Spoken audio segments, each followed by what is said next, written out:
If you haven't yet, please add to the chat and let us know where you're joining us from today.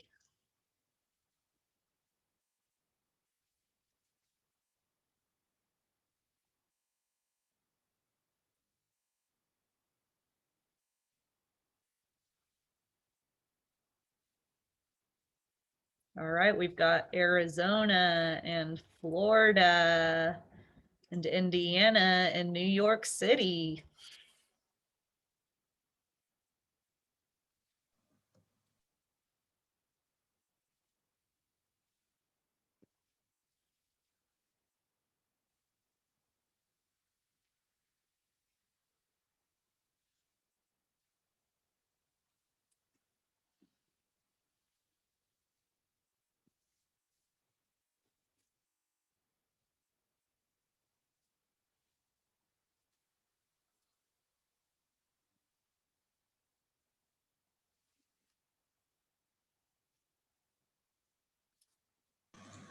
Sorry, this digital background won't let me wave to folks. I'm trying to say hi. Fingers disappear. Yeah. All right, guys, it is time for us to get started. My name's Jennifer LeMay. I will be your moderator today. Our program this afternoon is entitled A Young Theodore Roosevelt, and it will be presented to us by Alyssa Parker Geisman, who is the lead ranger actually at the Theodore Roosevelt Birthplace National Historic Site. So we're very excited to hear all about that. I'm going to go ahead and share my screen real quickly, and we're going to go through a few housekeeping things here. All right, so today your presentation is brought to you as a partnership between Internet 2 and the National Park Service. We do expect that this presentation will run for about 45 minutes. If you're in a classroom and you find that you need to log off due to time constraints, please feel free to do that. But if we can get through our 45-minute presentation, we'll have some time for question and answer at the end. Again, if you need to leave, please feel free to do so as needed. We understand that not everyone has a full 45 minutes to an hour that they can share this afternoon. As a quick disclaimer, by participating in this distance learning session, participants agree to be videotaped, streamed, broadcast, and archived as a part of the program series. Recordings of all PPSP sessions will be posted and available on the Internet 2 YouTube page.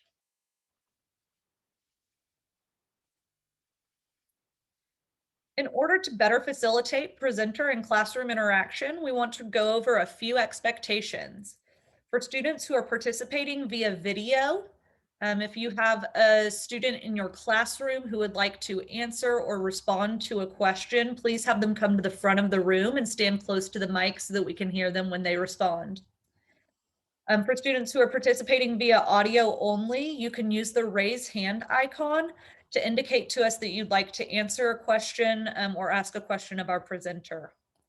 For students that are participating using the chat box, please locate that chat box. You're probably familiar with it by now, but it does look like a caption bubble if you're having a hard time finding it. And for all students, please take advantage of this fantastic opportunity to interact with our presenters and with your fellow students. We're excited to have you here and we want to hear your thoughts and questions. Please be respectful of the chat box and the interactive tools. We want to be able to address as many thoughts and questions as we can, so please only use the tools to respond directly to the presenter prompts. If there is any inappropriate or distracting conduct over video, audio, or the chat box, we will remove you from the program. If you'd like any more information about PPSP or to access the video archives or the information about future sessions, please visit our website displayed on the screen, which is internet2.edu/PPSP. With that, I'm going to stop sharing and hand it over to Alyssa Parker Geisman. All right, thank you, Jennifer. Welcome, everyone. Thank you so much for joining me. I'm going to make a special call out to a former professor that I had coming from Miami. So thank you, Mr. Green, for joining us too and learning about presidential history. I'm going to also share my screen And please follow along with that tiny URL that Jennifer has put up in the chat box, because that will help you return to this virtual tour tool that I will be using throughout the presentation. Now, as she said, I am a National Park Service Ranger, and I am coming to you from Theodore Roosevelt Birthplace National Historic Site right here in New York City. Has anyone been? Maybe you can give me a thumbs up or throw in the chat if you've been either to my site or the site in New York City, or maybe some other National Park Service sites.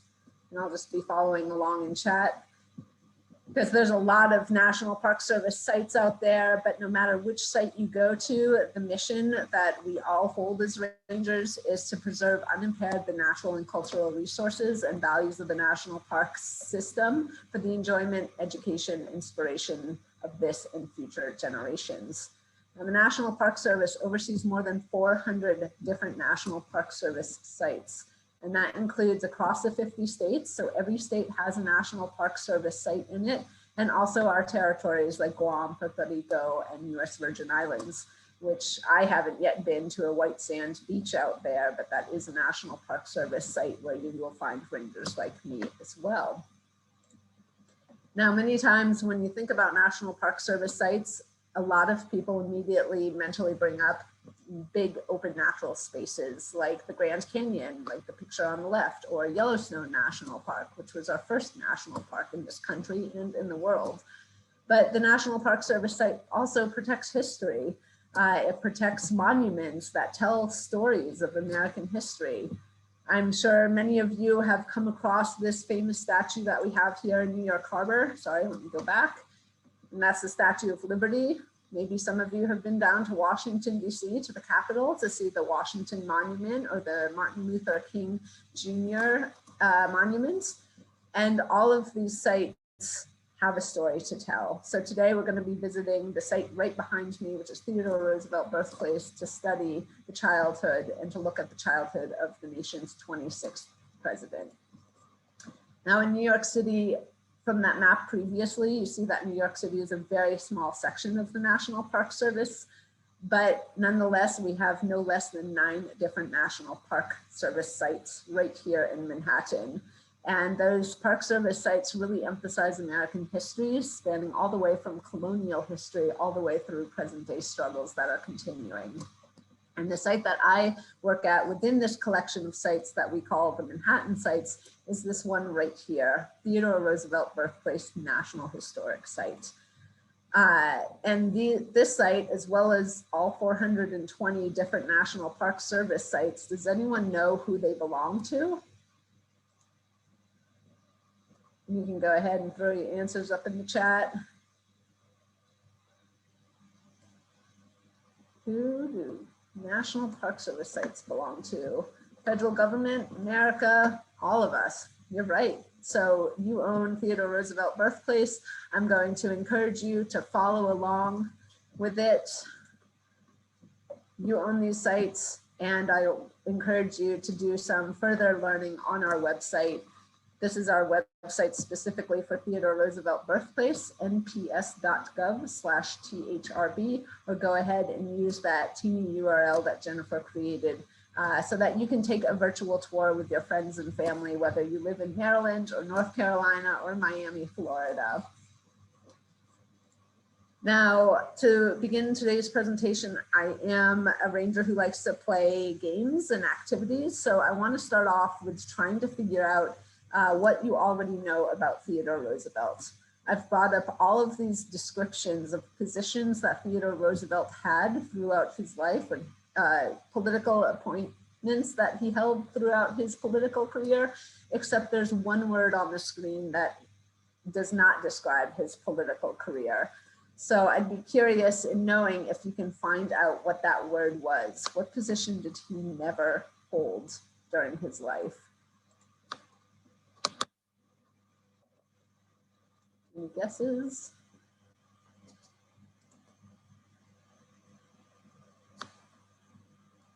Rancher, hunter. Actually, he was a rancher and a hunter, and he was also assistant secretary to the Navy, believe it or not.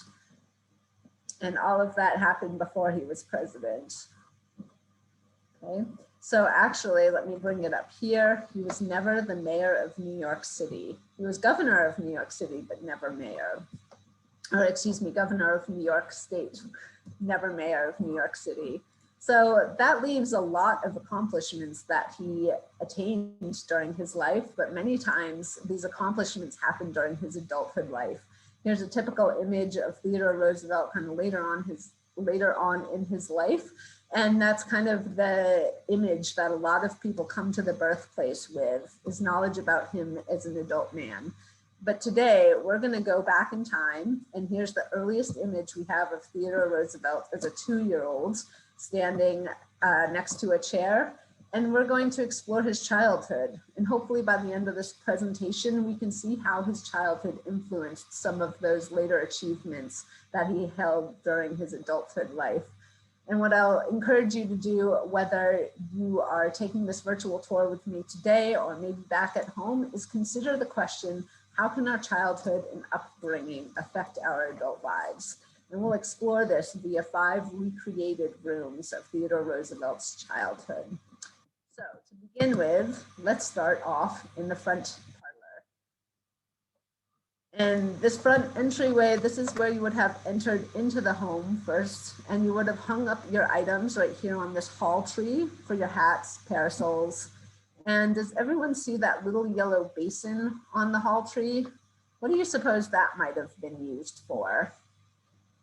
And I'll tell you, this technology is not really with us today. Has anyone ever left a voicemail on cell phones or text messages for your friends saying, hey, I'm not around, but leave me a message? Well, this is what during Theodore Roosevelt's life that voicemail looked like. Essentially, if the Roosevelts had visitors, they'd come in and they'd leave a business card in that basin, and that business card would have their name on it, essentially telling the Roosevelts, hi, the Joneses stopped by, catch up with us when you can. And the Roosevelts would have went and visited them. But fortunately, the Roosevelts are expecting us. Let's go ahead and meet them in this front parlor next. And here we are. Let me give you a moment to take a look around this front parlor. And if you want to throw up in the chat what your first impressions of the Roosevelts are, just based on this room alone. Ooh, pretty. Rich. The wealth becomes quite apparent. Interesting piano shape. Does anyone play the piano? If we look closely, we see that this is a Chickering piano. Right? They are a wealthy family. Now, where this wealth comes from, we attribute a lot of the wealth back to Theodore Roosevelt's paternal grandfather, Cornelius Van Schack Roosevelt. Now, you'll notice his initials are CVS. But he has nothing to do with today's pharmacy. Instead, here's a photograph of his business down at 94 Maiden Lane. He imported plated glass. Now he marries this woman here, Margaret Barnhill Roosevelt, and together they would have 5 sons. Now Cornelius is so wealthy, in fact, that he could provide his 5 sons, when they each get married, a wedding gift of a house. So here's an image of what Brownstones, the architectural name that we give to this building, looked like back when Theodore's father had just gotten married. We see in the upper left-hand corner Theodore Sr., and that is the father of the future president. Theodore had a brother, and his name was Robert Roosevelt. They lived right next to each other, and you can see that this side of the brownstone is where Theodore Sr. lived, and this is the side of the brownstone where Uncle Robert lived. Now, Theodore Sr. marries this woman here, who's in portrait, who was born and raised in Roswell, Georgia, to a planter family with enslaved individuals, and they moved into this home in 1854. 4 years later, upstairs in the master bedroom, if you were to peer into this window, you'd see Martha Bullock Roosevelt, or Mittie as she's called by the family members. You would see her giving birth to Theodore Roosevelt on October 27th, 1858. But Theodore wasn't the only child of this family. He had siblings, 3 siblings, in fact. Here are 4 images of the children who grew up here. And we see that the oldest is on the far left. Her name was Anna, or nicknamed Bammy. The second oldest was Theodore Jr. TD was his nickname growing up, and that's the future president of the United States. His younger brother Elliot, or Ellie, was the future father to Eleanor Roosevelt. And then finally you have Corinne here, the youngest of the 4 children. And they lived here until 1872. Now in that year, for us park rangers, that's the year Yellowstone National Park is being formed, but that's the year that this family would move uptown into a custom-made mansion at 6 West 57th Street, which looked like this. Now you can compare that to what we're in right now, and you can see how kind of 28 East 20th Street is really the family's starter home compared to where they moved on later in life. So yes, Theodore was born into a wealthy family, and how might this impact his childhood? And please feel free to share your thoughts in the chat. Because with this wealth also came great responsibility, and that was a lesson that was taught to Theodore's father. Thee was his nickname. How many of us remember maybe when we were younger, or maybe this is still going on, when the adults in our lives try to teach us lessons, you know, treat others like you'd like to be treated, work hard, help others, those life lessons that you carry with you. Well, Theodore Sr. instills that in young TD. And this lesson, I like to say, is noblesse oblige, which essentially means for those who are given much, much is to be expected. Theodore Sr., Thee, is a huge philanthropist, and he actually helped start the American Museum of Natural History. And this document that you see next to him, that document is the charter to the American Museum of Natural History, which indeed was unanimously accepted right here in this front parlor. So Thee really instills in his son high morals, and even when TD goes off to college, his father reminds him, son, pay attention to your morals first, your health second, and your studies third. Right? So how might this reflect itself in Theodore's adulthood life? Is there something that you're familiar with during his presidency which might relate back to his sense of noblesse oblige and helping others and a sense of equality? Has anyone heard that term square deal for all Americans before? Because a lot of that sense of breaking up monopolies and big businesses and clean food, and a lot of what he does, Theodore does when he's president, is rooted with these high morals that he was instilled with as a young boy growing up. But as a young boy growing up, does it look like this is the type of room where he was allowed to come in and play and do whatever he wanted to? Or do you think that he had to have adult supervision? Right? Adult supervision was necessary to go into this room. And even then, he still got into some mischief. For example, he tells us in his autobiography of this chandelier of the front parlor. Now, one day when he goes into this room, he sees that a piece of the chandelier had fallen off. You know how kids are good at seeing things that adults don't, right? So TD sees this piece of glass and he's able to steal it right out of the room without any of the adults noticing. But for the next couple of days, you know, when you do something that you know isn't completely right to do, and you're like, oh gosh, you know, will I get caught? Well, that's how TD felt. He was so afraid that he would get caught and then thrown in jail for larceny, which is a big word for stealing, that I guess eventually he returned that piece of glass. Right? Now that chandelier is not the original chandelier that the family had in the house. I've read in a report that that is a donation to the museum. But we do have original heirloom pieces that TD would have seen as a kid. Here's Martha Washington's reception artwork piece, and the family worked on a family artwork piece right here, which is this wax fruit basket here. We have more than half of these items original to the Roosevelts when they were growing up here. So this is pretty accurate to what TD experienced growing up. Right? Now, since TD was not allowed in this room, why don't we go ahead, turn around, and we'll step into this next room where TD was allowed to kind of come and go freely and walk in, walk out whenever he wanted to. And as we're looking around this room, think about those innate curiosities you have. You know, that one thing that you get wicked excited about, like national parks, and you can't explain why, right? And see if any of these items reflect that interest that you have. And we'll give a moment to kind of look around and explore this room and throw up in the chat what your interests are. I feel like today's generation of kiddos really love technology. So let me go ahead and glance down at this piece of technology that TD had. And I have a close-up image of it right here. And has anyone seen this before? This item is called a stereopticon or stereoscope. How many of us are familiar with virtual reality? Or 3D glasses that you wear at the movie theater to kind of pop a 2D image into 3D. Well, that's exactly what this is for TD's day. It would take these 2D images here, the stereographs, you would put them behind the glass, and then bam, you have a 3D image to look at. So I guess technology hasn't come a very long way in such a long time.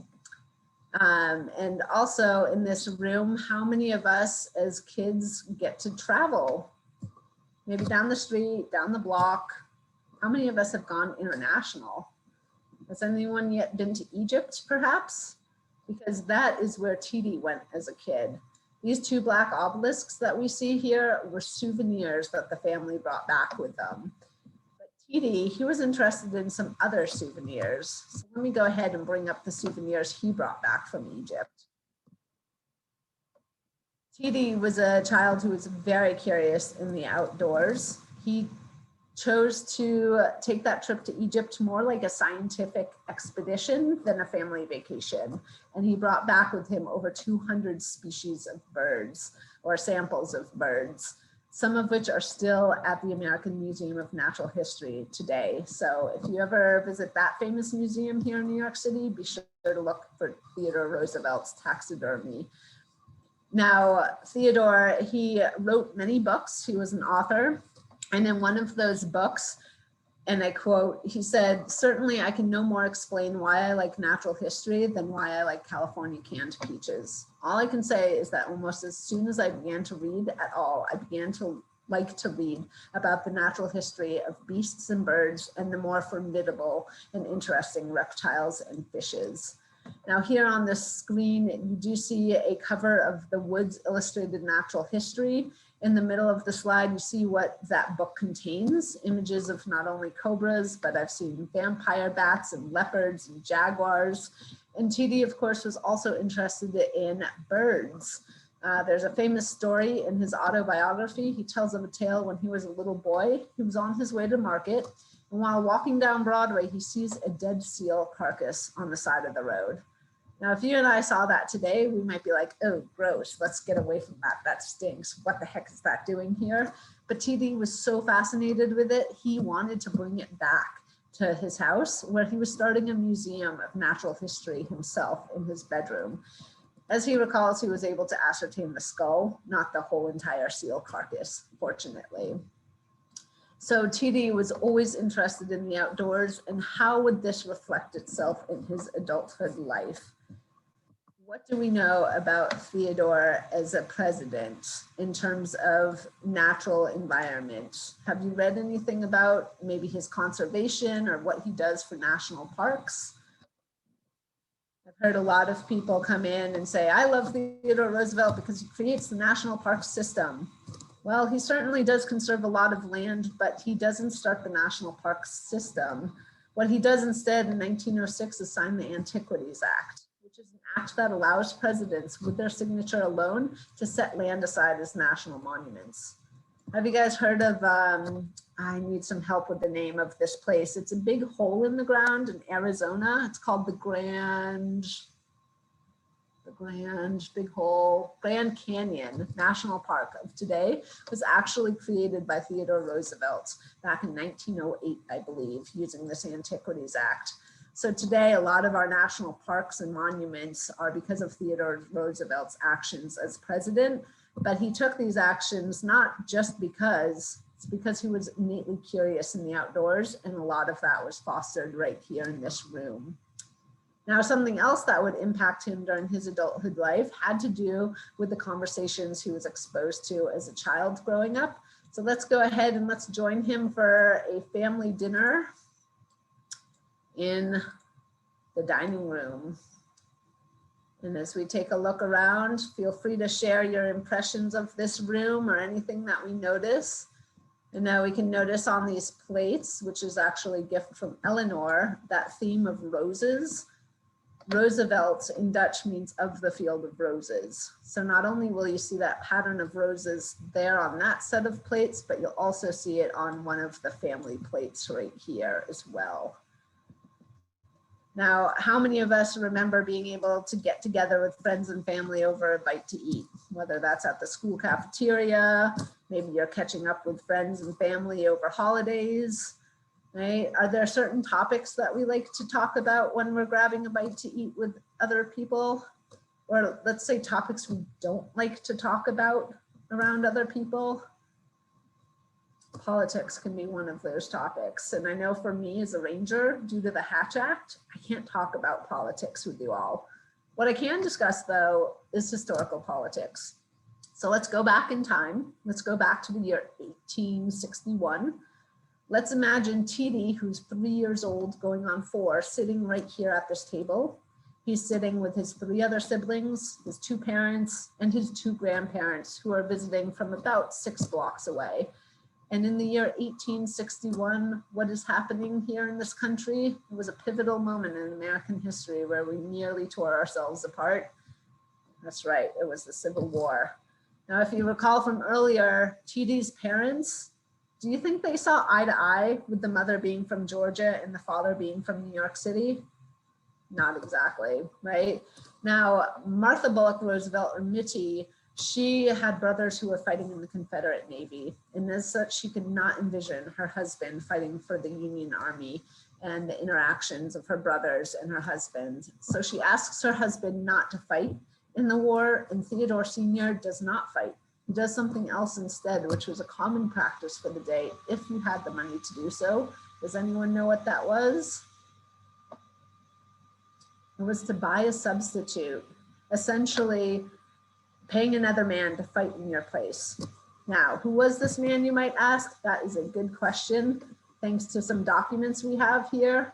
You can see in the remarks section, substitute for Theodore Roosevelt, 33 East 28th Street, or 20th Street. His name was Abraham Graf, and he was a German immigrant. Unfortunately, after fighting in the Civil War, he does pass away at the age of, depending on the document you read, from age 34 to 36, which is essentially my age. And this is something that TD, he might not have realized it at such a young age, but later on in life, he would come to realize, you know, I don't agree with my father for having bought a substitute, right? When it comes to war, you should serve your country, you should go fight in it. And that's why later on, I don't know if you've seen these images before, but you have the famous image of Theodore Roosevelt as a Rough Rider. Or perhaps you've seen this in The Night at the Museum. Has anyone seen that movie? Right? Theodore Roosevelt's decision to go fight in the Spanish-American War of 1898 is kind of rooted in his childhood. Right? He was a boy who grew up with a father he respected very much and always aspired to live a life like his father did. But this was one thing he couldn't agree with when his father bought a substitute. So he himself decides to leave his assistant secretary to the Navy position and go fight in the Spanish-American War. Now, personally, I haven't ever fought in a war. I don't know what it's like. I don't even dare to guess what it's like, but I imagine that you have to be strong, both mentally and physically. Now, was young TD growing up a strong individual? Not exactly, right? Mentally, he might have been. He was a very smart child, but physically, he was suffering from asthma. So let's go on to the next room of the tour, and let's go discover how he was able to transform his body into the individual that he later became in life. full of rigor, full of life, and able to do some incredible things. This chapter of the story happens right here in the nursery. So again, feel free to throw up in the chat what your impressions of this room are, or any questions you have about this room or anything that I've covered so far. You might be wondering, well, who's the woman here in the portrait? That's Theodore's maternal aunt, Anna. So his mother's sister, who also grew up in Roswell and during the war would spend some time here in the nursery. We have her bed right here, the sleigh bed, which is original. Right. So Theodore, when he's a young kid, he's suffering from asthma. And you've got to remember that these days that TD was growing up in were a little bit different than today's days. They didn't have inhalers like we have and all of the medical knowledge of asthma that we have today. Instead, to treat asthma, does anyone know how they treated asthma? Pretty differently. If you read David McCullough's book, Morning on Horseback, you'll read about how laudanum was used. Now, laudanum is mixing drugs and alcohol, specifically opium with wine, and giving that to a kid. Does that sound like a smart idea to mix drugs and alcohol and give that to a kid? No. Now, fortunately, TD wasn't given laudanum, but he does recall in his autobiography, the book that he wrote about himself, that he had to puff on cigars. He remembers being held tightly by his father and being raced down Broadway in the family buggy to try to force air into his lungs. When he's on family vacation overseas, he sometimes has to go to essentially a health spa for fresh air. And these are some of the treatments that he endures. But eventually his father would challenge him, saying, son, you have the mind, but you don't yet have the body. Without the body, the mind can't go as far as it would otherwise, so you must make your body. Now, we talked about Theodore's family's wealth, and it is a good thing that they were wealthy because they could afford these medical treatments for young TD. Imagine if TD had been born in a different circumstance. He might not have survived his childhood asthma. Now, in this nursery, I'm going to draw your attention to these items right here. You probably readily recognize the medicine ball, but what about these wooden pieces right here? Do you recognize what those might be? I know a lot of people say, hey, it looks like a mini baseball bat or bowling pins, right? But they aren't bowling pins. They're actually called Indian clubs. So let me bring up what Indian clubs are. They're essentially kettlebells and dumbbells of TD's time. Now, I'm sure that you all have had to read instructions on occasion, whether it's baking a cake or maybe reading instructions on your homework assignment. Do these look like easy instructions to follow when it talks about swinging Indian clubs and moving them around? I don't know about you, but I tried to follow this and it made no sense to me. So why don't I go ahead and show you an old video from 1904. These are fourth graders in Kansas City, Missouri with Indian clubs. So I'll give you a sample of it. This does come from Library of Congress. Library of Congress in Washington, D.C. And it's a silent film, so you won't hear any chatter from the students.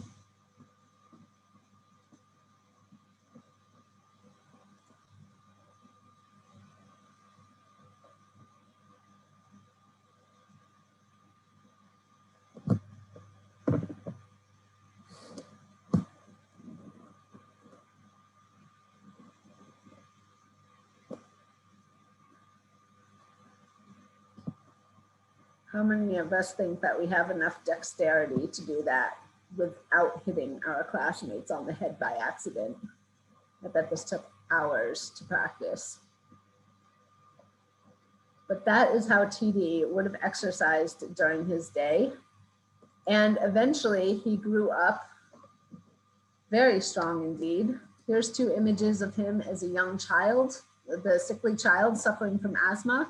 And then here's an image of him at Harvard University or Harvard University, where they talk wicked sarcastic and wicked fast like this. He's rowing crew, those long rowboats that you see racing each other on Charles River.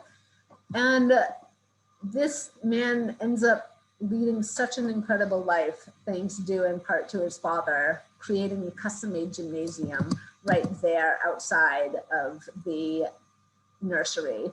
That's where Theodore would spend hours exercising and eventually build his body so that he looked more strong and he was able to do many things. Does anyone know of some of the things that he did in terms of physical rigor, physical hiking, horseback riding? Maybe you've heard stories and you can share them in the chat.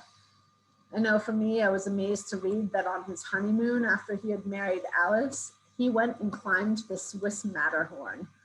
He went down to the Amazon River and he explored a section of river previously unexplored. He also went to Africa on safari. And a lot of those accomplishments that he attains is because of all of the work that he does right here outside in that custom-made gymnasium on the back patio. Now, he was able to live his life all the way until age 60. And then on January 6th, 1919, he passes away due to a pulmonary embolism, essentially blockage in the heart, like a heart attack. And his life ends out at Sagamore Hill, which is out in Oyster Bay, about an hour and a half from us here in New York City. But his life itself did not begin here in the nursery. It began in the master bedroom. So let's go ahead. We'll zoom out, we'll turn around, and we'll take a little walk down the hallway into the master bedroom where it all began for Theodore Roosevelt on October 27th, 1858.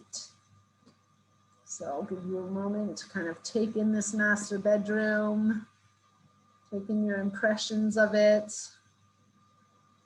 We can give big thanks to this woman who's in portrait, his mother, Martha Bullock Roosevelt, or Mittie, who gave birth to all 4 children right here in the master bedroom.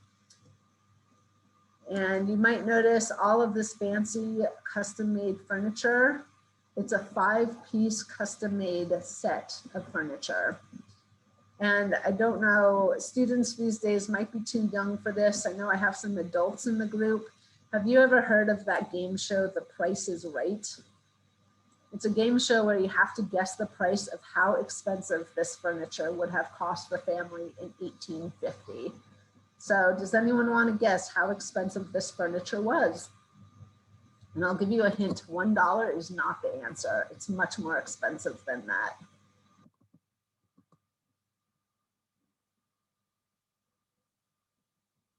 $1,000, $5,000, $1,000 to $3,000. Edgewood, you win the prize. $3,000. And that's back in 1850. So what does that look like today? Well, basically my annual salary of about $68,000 if you were to purchase this today. So yes, Theodore was born into a wealthy family.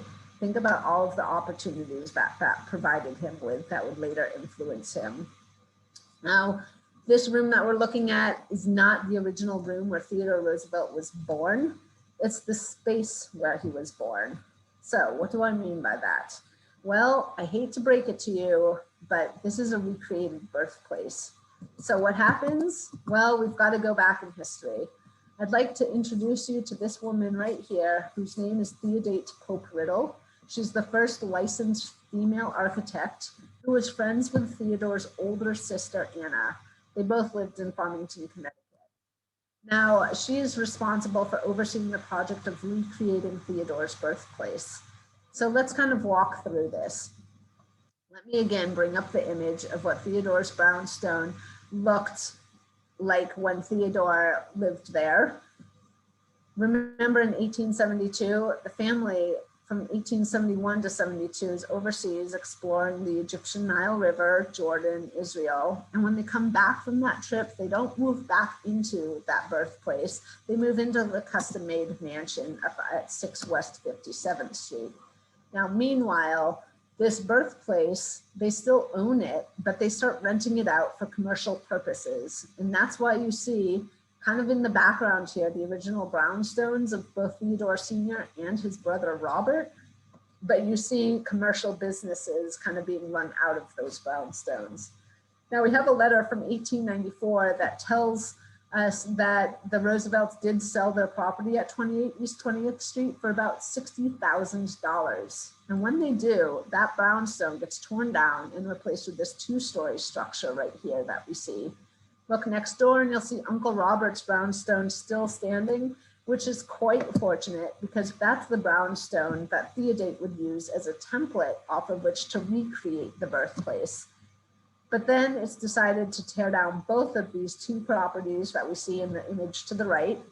And there we have kind of the place where those two brownstones were, and recreate a memorial museum for Theodore Roosevelt. And this is after he passes. Construction happened from about 1920 to 1923 when this museum opened as a public museum. You can see kind of where Theodore Sr. lived, which is a recreated birthplace. And on what was Uncle Robert's side is now gallery spaces, exhibits. On the 4th floor is a beautiful auditorium where we hold special events and special talks as well.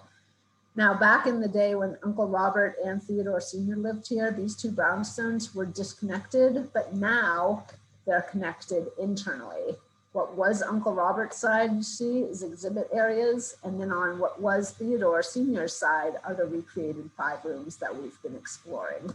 So thanks to Theodore's efforts, we now have a beautiful auditorium on the 4th floor. This is what it looked like in 1923, which kind of joins the two would-be brownstones.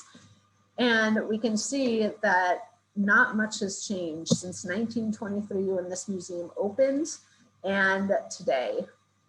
So when we look around the house, just know that what folks saw in 1923, we're still looking at today. That's how well preserved the site is and how much people care to protect it.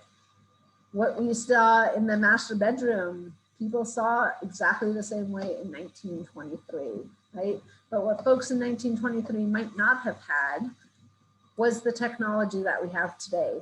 They didn't have Google Arts and Cultures to take virtual tours of Theodore Roosevelt Birthplace. And these are 2 rooms that we haven't yet explored that I'll encourage you again by using that teaming URL. You can explore the exhibit area or what we call the Lions Room right here at Theodore Roosevelt Birthplace, or go further abroad and go take a look at Theodore's adulthood home out at Sagamore Hill.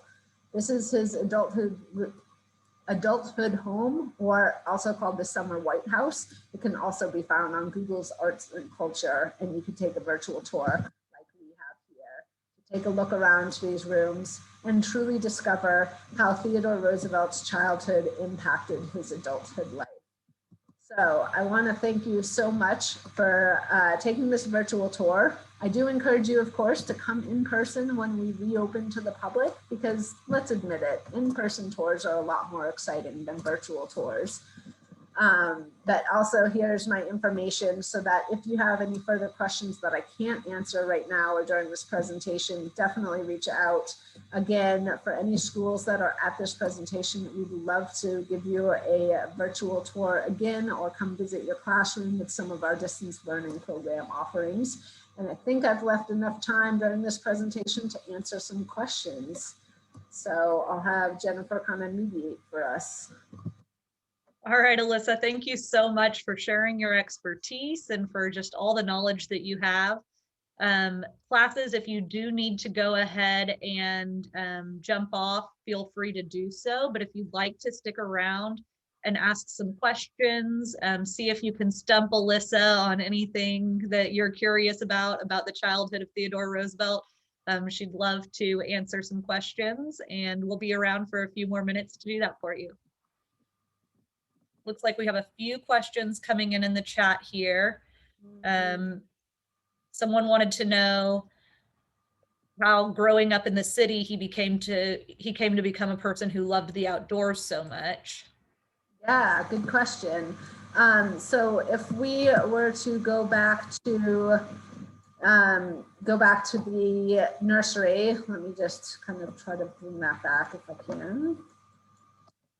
The nursery, when we were in that nursery and looking kind of out the window, today we see a current day building, but back in the day they had a garden that they would have been maybe 30 feet above.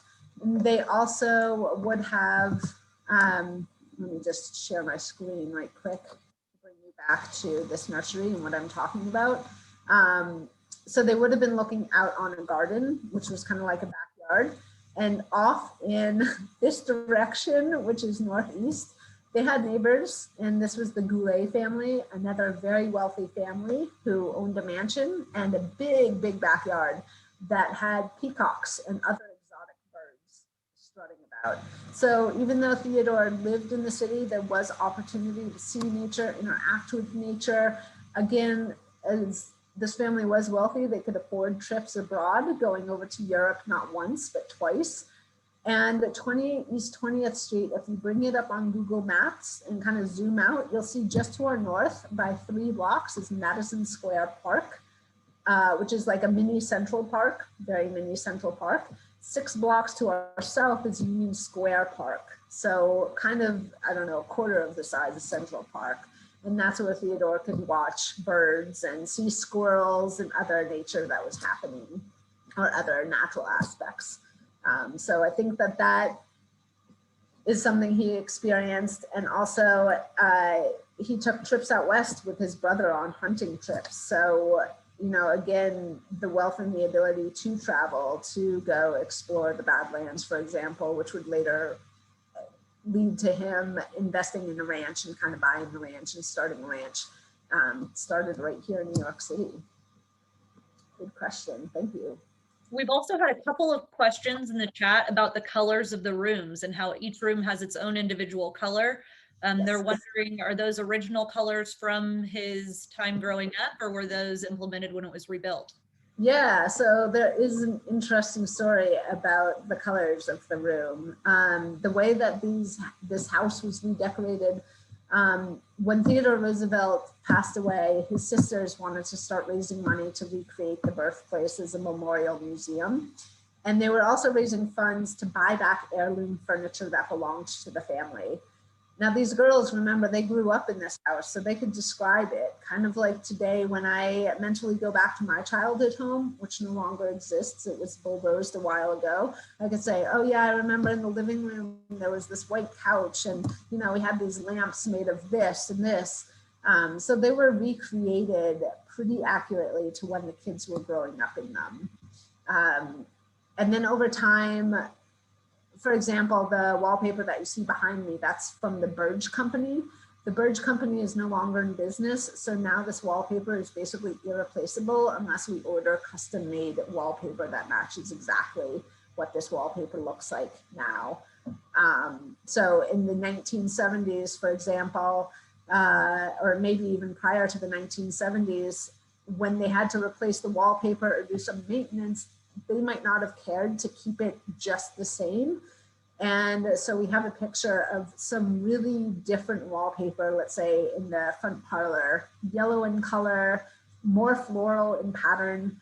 But then when the National Park Service took over the site in 1962, previously it was run by the Women's Roosevelt Memorial Association, that's when the curator said, hey, as the National Park Service, we have to protect these places as they originally were in 1923. And that's where we get our colors from and all of the decor. And that's why you saw those 2 images before and after of how similar they are, because that's our mission, is to preserve this as it was. All right, Farmington Falls would love to know if you have a favorite room in the house. This one right here, the library, I think is a really fun room. Taking a look at the antique books, thinking about technology and the travel. And it's just kind of cozy here in the library. So yeah, that's a pretty cool room. The All right. library is also cool, so check that out on your own during the virtual tour. I like taxidermy and stuffed lions and cool stuff that I probably will never see in person. Alyssa, they're also wondering if you could post your email again or type that into the chat maybe. Yep, of course. Let me type that in. There's my email.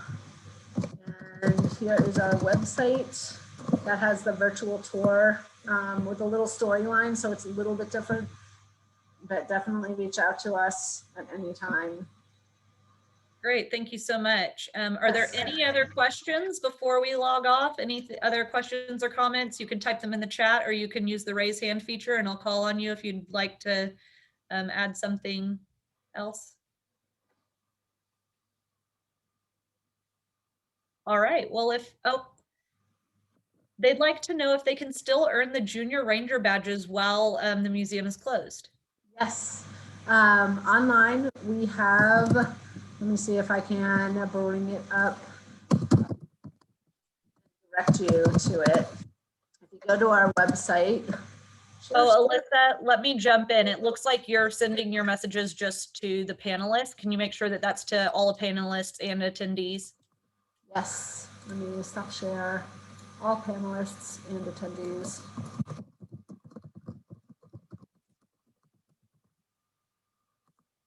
Email and our website. And on our website, let me share the screen so that you see where to go for the Junior Ranger. You'll want to go to our website, Kids and Youth, Be a Junior Ranger. And you can download the program, you can fill it out and email it to me, or email it through the website, and we will be glad to send you a badge. And if you want to specify whether you want a gold plastic one or a wooden carved one, then we have both of those for you, as well as a cool patch to send you. Very cool. That badge is bigger than mine. A little tiny metal one. All right, do we have any other questions for Alyssa? Okay, well then thank you, Alyssa, for sharing your expertise. Yes, thank you all. Definitely come visit us, and also visit Joe Corber down at Governor's Island National Monument, another national park here. All right, thank you guys so much for joining us. Bye.